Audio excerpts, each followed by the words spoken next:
case you did not know, well, now you do, regarding the long rains that we shall be witnessing and experiencing for the next 3 months. That indeed was quite an insightful interview, of course, done by Stanley Nyarigita. Now let's move on to climate news. And Kenya is likely to lose about 15 trillion shillings due to climate change related causes, which include drought, floods, failed harvest and destroyed infrastructure. Now this is according to scientists and scholars. Stanley Nyarigita unpacks the impact of climate change to Kenya's gross domestic product.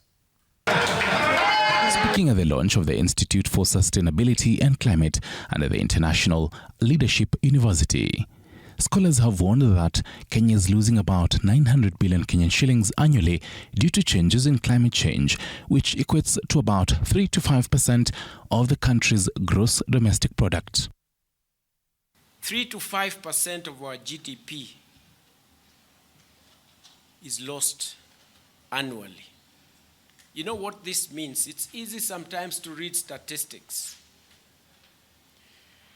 but I want to bring it out. That bleed to the economy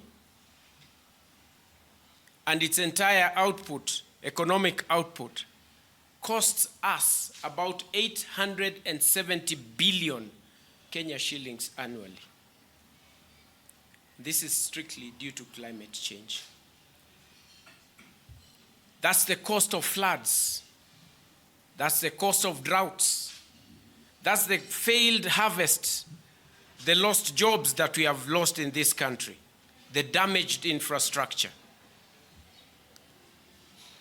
If over the next 15 years nothing is done and nothing changes, we are looking at a loss of 15 trillion Kenya shillings.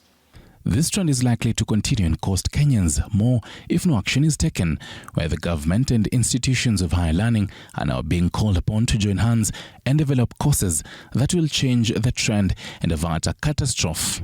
We want to target churches.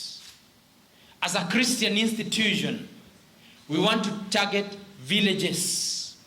As a Christian institution, we want to target even secular institutions and remind them that we have a duty to take care of our environment.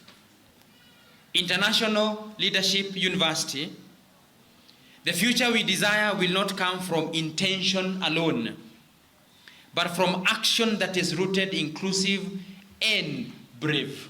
Environmental institutions of higher learning now being challenged to come up with solutions that will now give the country an edge over the world on how to conserve the environment and reap from the benefits of carbon credit.